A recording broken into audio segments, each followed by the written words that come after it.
Assalamualaikum warahmatullahi wabarakatuh. Perkenalkan, nama saya Irfananda Putri Juliana.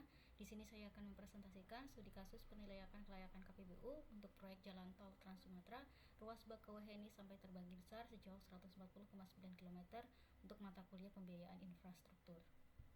Presentasi ini dibagi menjadi 6 bagian utama. Yang pertama adalah latar belakang dan konteks strategis. Kemudian yang kedua ada gambaran umum proyek JTTS ruas Bakauheni sampai Terbanggi Besar. Kemudian yang ketiga ada untuk analisis kelayakan ekonomi. Kemudian yang keempat ada penilaian 14 indikator kelayakan KPBU secara detail. Kemudian yang kelima ada untuk struktur skema pembiayaan dan alokasi risiko. Dan kemudian yang keenam itu kesimpulan dan rekomendasi. Latar belakang. Indonesia sebagai negara kepulauan memerlukan infrastruktur transportasi yang memadai untuk mendorong pertumbuhan ekonomi dan pemerataan pembangunan. Sumatera merupakan pulau dengan kontribusi ekonomi terbesar kedua setelah Jawa, menyumbang 21,85% PDB nasional pada Q1. Namun demikian, sistem transportasinya sangat tidak efisien. Jalan lintas timur Sumatera atau Jalintim sebagai koridor logistik utama membutuhkan 53 jam perjalanan dari ujung selatan ke utara pulau, sementara Malaysia hanya memerlukan 30 jam untuk jarak yang sebanding. Merespon kondisi ini, pemerintah menetapkan Program Jalan Tol Trans Sumatera atau JTTS sebagai proyek strategis nasional atau PSN berdasarkan Peraturan Presiden Nomor 3 Tahun 2016. JTTS direncanakan membentang sepanjang 2.704 km dari Bakauheni di ujung selatan hingga Banda Aceh di ujung utara, menghubungkan seluruh provinsi di Sumatera. Estimasi total investasi program ini mencapai 723 triliun, jauh melampaui kapasitas APBN. Karena keterbatasan fiskal itulah pemerintah mengadopsi skema kerjasama pemerintah dan badan usaha atau KPBU sebagai model pembiayaan utama. Skema ini memungkinkan partisipasi sektor swasta dan BUMN dalam pembiayaan, pembangunan, dan pengelolaan jalan tol, sehingga mengurangi tekanan terhadap APBN sekaligus mempercepat pembangunan infrastruktur nasional. Gambaran umum proyek. Proyek ini yang kita kaji adalah JTTS ruas Bakauheni Terbanggi Besar, merupakan bagian pertama dan salah satu ruas prioritas dari keseluruhan program JTTS. Ruas ini menghubungkan pelabuhan Bakauheni di selatan Lampung dengan Terbanggi Besar di Lampung Tengah, melewati kota Bandar Lampung. Panjang totalnya 140,9 km yang terbagi dalam 4 seksi konstruksi, menjadikannya ruas tol terpanjang yang dibangun dalam satu program di Indonesia. Beberapa fakta kunci proyek ini adalah sebagai berikut. Nilai investasi konstruksi mencapai 16,8 triliun, sedangkan biaya total selama 40 tahun masa konsesi diestimasi sebesar 27,93 triliun. Masa konsesi ditetapkan selama 40 tahun sejak SPMK diterbitkan, yaitu 2015 sampai 2055. Perjanjian pengusahaan jalan tol atau PPJT ditandatangani pada 27 Maret 2015 dan diamandemen pada 20 April 2016. Proyek ini mulai dibangun 30 April 2015 dan diresmikan pengoperasiannya secara penuh pada 8 Maret 2019. Badan usaha yang ditugaskan adalah PT Hutama Karya Persero berdasarkan Perpres nomor 100 2014 dan nomor 117 tahun 2015 dengan anak usahanya PT Hutama Karya Infrastruktur atau HKI sebagai kontraktor pelaksana. Penanggung jawab pemerintah adalah Kementerian PUPR melalui BPJT atau Badan Pengatur Jalan Tol. Dari sisi finansial, FIRR proyek tercatat sebesar 11,80% dengan struktur pembiayaan pinjaman ekuitas sejumlah 48%, 52% di mana porsi ekuitas berasal dari penyertaan modal negara PMN. Dari sisi ekonomi, EIRR mencapai 10,13% dengan BCR sebesar 1,13 pada tingkat diskonto sosial 9%. Proyek ini diklasifikasikan sebagai proyek yang tidak layak secara finansial namun layak secara ekonomi, sehingga dipilih skema penugasan BUMN dengan dukungan PMN dan jaminan pemerintah atas pinjaman. Inilah yang kemudian menjadi dasar analisis kelayakan KPBU yang akan kita bahas. Kelayakan ekonomi atau cost benefit analysis. Untuk menilai apakah proyek ini layak secara ekonomi, dilakukan cost benefit analysis atau CBA dengan horizon waktu 40 tahun sesuai masa konsesi. Hasilnya dapat dirangkum sebagai berikut. Total manfaat ekonomi selama 40 tahun mencapai 31,43 triliun yang bersumber dari dua komponen utama, penghematan biaya operasional kendaraan atau BOK sebesar 20,86 triliun dan penghematan nilai waktu perjalanan sebesar 10,57 triliun. Manfaat ekonomi tahunan diestimasi sekitar 2,1 triliun per tahun.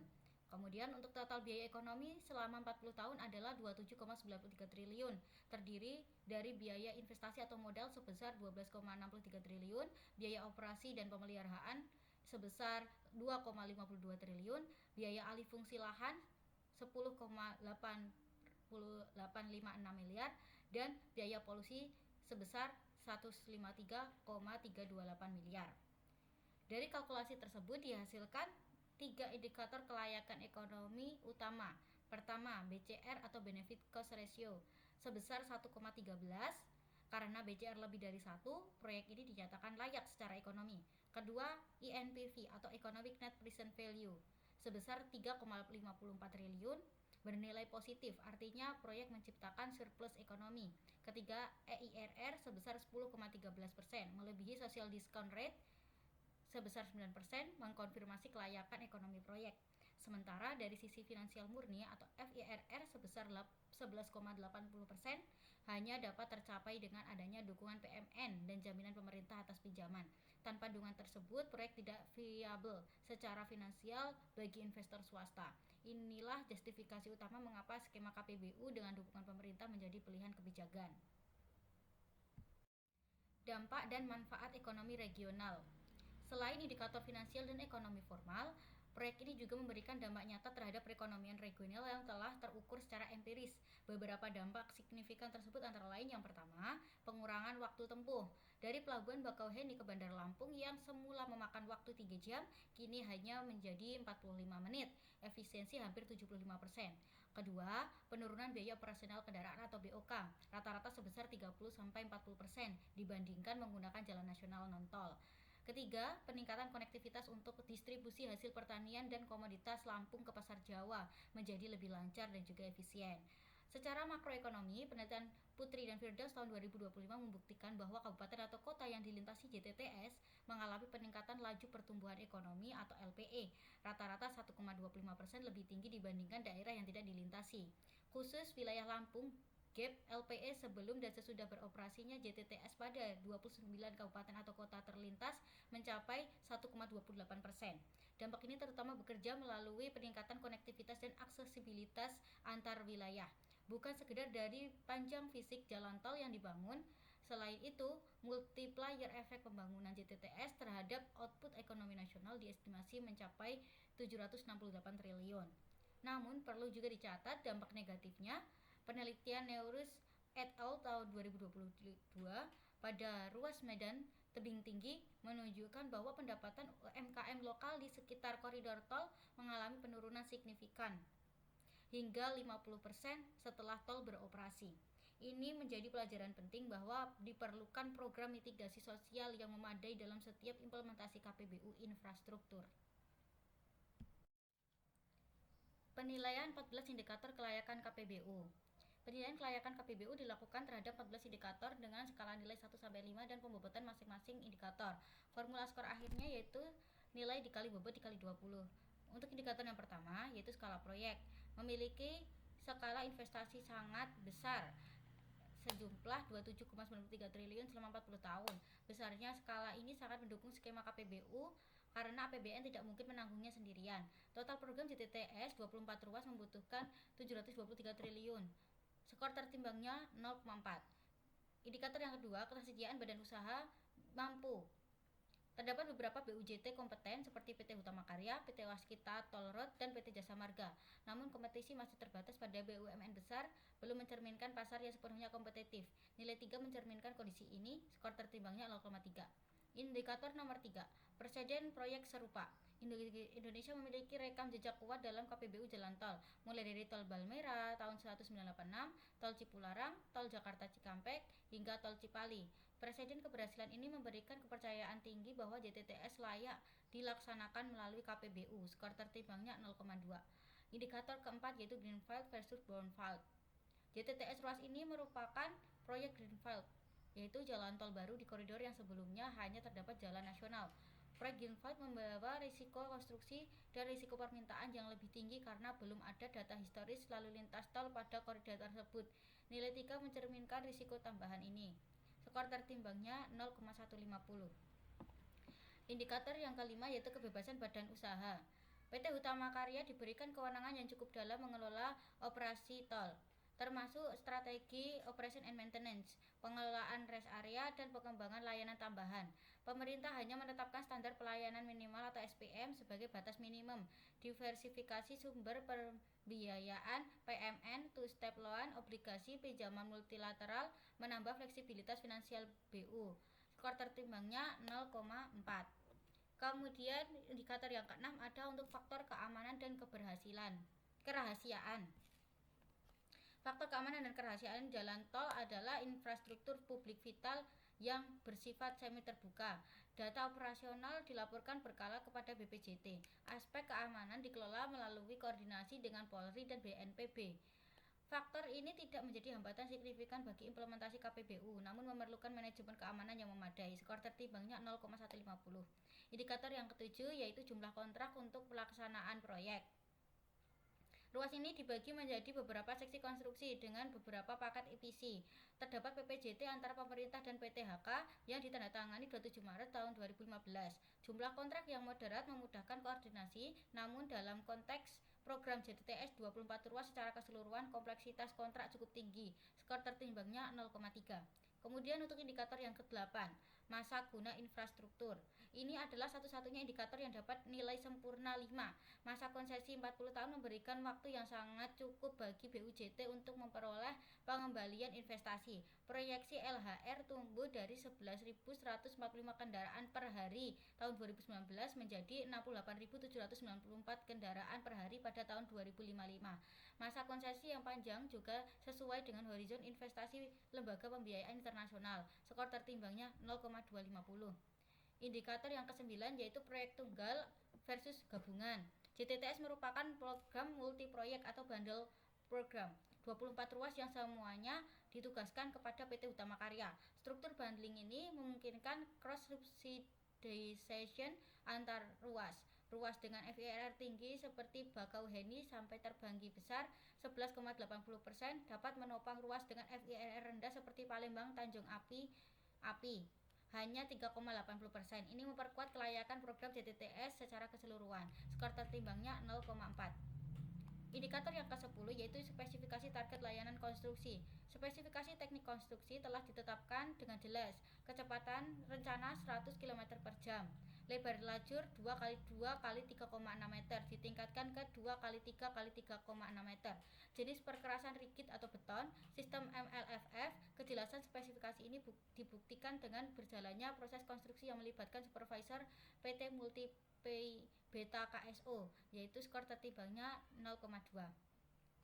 Indikator yang ke-11 yaitu kebutuhan operational and maintenance.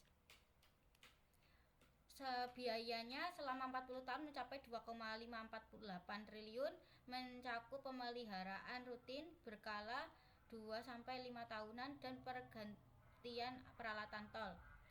Tingginya kebutuhan O&M justru mendukung kelayakan KPBU karena BUJT swasta dan BUMN cenderung lebih efisien dalam pengelolaan O&M dibandingkan instansi pemerintah langsung. Skor tertimbangnya 0,2.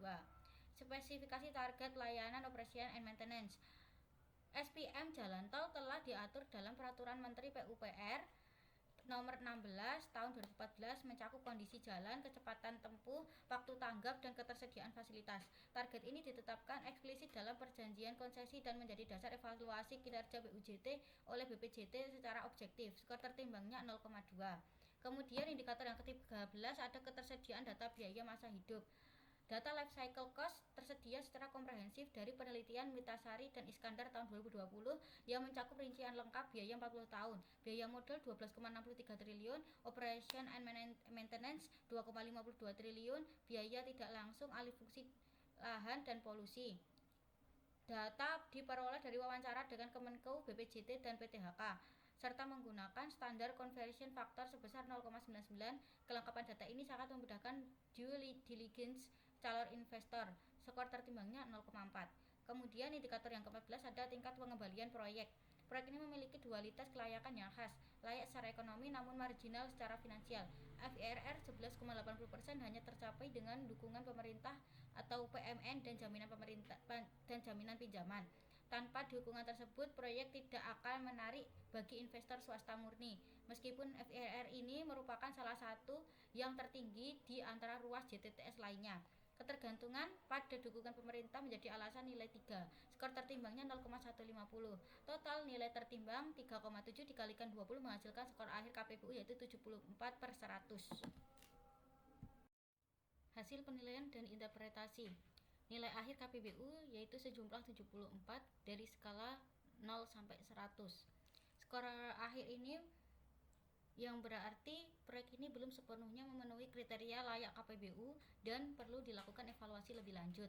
Untuk memahami posisi skor ini perlu dilihat rentang interpretasinya. Skor 0 sampai 25 berarti sangat tidak layak KPBU.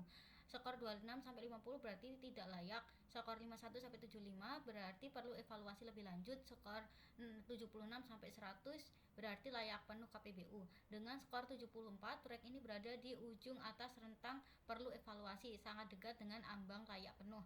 Kekuatan utama proyek ini terletak pada kelayakan ekonomi yang kuat, BCR 1,13, EIRR 10,13%, dan INPV positif Rp 3,54 triliun.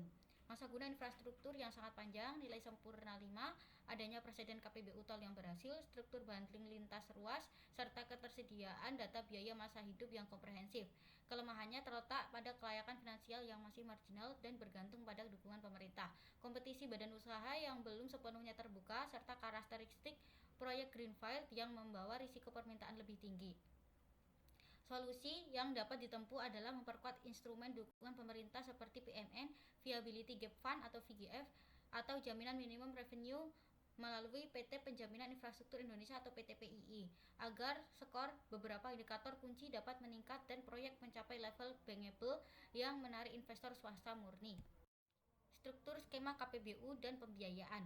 Proyek JTTS menggunakan model KPBU dalam bentuk penugasan BUMN atau State Assignment kepada PT Hutama Karya Persero. Dalam model ini, pemerintah mempertahankan kendali strategis melalui Kementerian PUPR dan BPJT.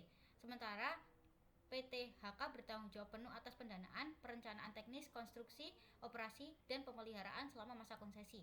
Struktur pembiayaan terdiri dari 4 sumber, penyertaan modal negara atau PMN, sekitar 40% dari APBN melalui Kementerian Keuangan, pinjaman sindikasi perbankan, BRI, BNI, Mandiri, BTN, dan bank swasta, sekitar 45%. Reinvestasi dari pendapatan tol seksi yang beroperasi lebih awal sekitar 10%, dan obligasi atau medium term notes atau MTN yang diterbitkan HKI dan dijamin pemerintah sekitar 5%. Secara keseluruhan, komposisi ekuitas dibanding pinjaman adalah 48% dibanding 52%. Alokasi risiko dalam skema ini dibagi sebagai berikut. Risiko konstruksi ditanggung sepenuhnya oleh BUJT atau PT HKI dan kontraktor EPC. Risiko permintaan lalu lintas dibagi antara pemerintah dan BUJT, di mana pemerintah memberikan jaminan minimum revenue melalui PT PII untuk kondisi lalu lintas di bawah proyeksi. Risiko regulasi dan politik menjadi tanggung jawab pemerintah. Risiko operasional ditanggung sepenuhnya oleh BUJT. Risiko force majeure dibagi sesuai ketentuan perjanjian konsesi. Risiko lingkungan dan sosial termasuk biaya alih fungsi lahan 10,856 miliar dan biaya polusi 153,328 miliar selama 40 tahun menjadi biaya bersama yang sudah terinternalisasi dalam perhitungan CBA. Alokasi risiko yang jelas dan terstruktur ini merupakan salah satu elemen penting yang membuat proyek ini bankable meskipun kelayakan finansialnya masih marginal. Kesimpulan dan rekomendasi. Kesimpulannya, berdasarkan penilaian 14 indikator kelayakan KPBU, proyek JTTS ruas Bakauheni Terbanggi Besar memperoleh skor akhir 74/100, masuk pada rentang 51-75 yang berarti perlu evaluasi lebih lanjut sebelum dinyatakan layak penuh sebagai proyek KPBU. Meski demikian, proyek ini memiliki fondasi kelayakan ekonomi yang sangat kuat. BCR 1,13 membuktikan manfaat ekonomi melampaui biayanya. EIRR 10,13% melampaui tingkat diskonto sosial 9%, dan INPV positif 3,54 triliun menunjukkan surplus ekonomi yang nyata bagi masyarakat. Dampak positif terhadap pertumbuhan ekonomi regional pun telah terukur secara empiris dengan peningkatan LPI rata-rata 1,28% pada daerah yang dilintasi JTTS.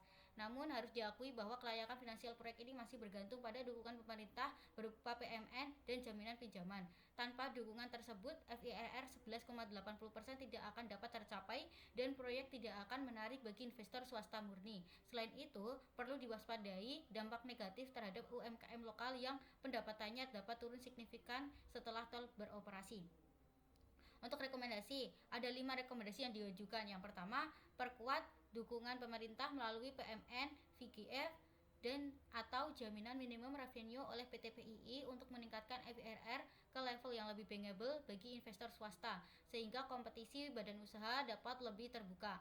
Kedua, publikasikan data life cycle cost secara lebih terbuka dan transparan agar menarik lebih banyak calon BUJT termasuk investor asing. Ketiga, siapkan program mitigasi sosial UMKM mengacu pada temuan Nairus et al. Tahun di Ruas Medan Tebing Tinggi. Program relokasi dan pemberdayaan UMKM terdampak harus menjadi bagian integral dari perjanjian KPBU. Keempat, optimalisasi kawasan sekitar interchange dan rest area untuk memaksimalkan multiplier efek ekonomi, mengingat penelitian menunjukkan konektivitas fungsional lebih berpengaruh dari sekedar panjang fisik tol. Kelima, percepat implementasi sistem MLFF Multi-Lane Free Flow untuk meningkatkan efisiensi operasional dan pendapatan tol, yang pada akhirnya akan mengurangi ketergantungan pada dukungan pemerintah. Demikian paparan studi kasus penilaian kelayakan KPBU proyek Jalan Tol Trans Sumatera Ruas Bakauheni Terbagi Besar. Proyek ini merupakan contoh nyata bagaimana infrastruktur yang secara ekonomi sangat bermanfaat bagi masyarakat, namun secara finansial masih memerlukan dukungan pemerintah, dapat tetap diwujudkan melalui skema KPBU yang terstruktur dengan baik. Terima kasih atas perhatiannya, kurang lebihnya mohon maaf. Wabillahi taufiq wal hidayah. Assalamualaikum warahmatullahi wabarakatuh.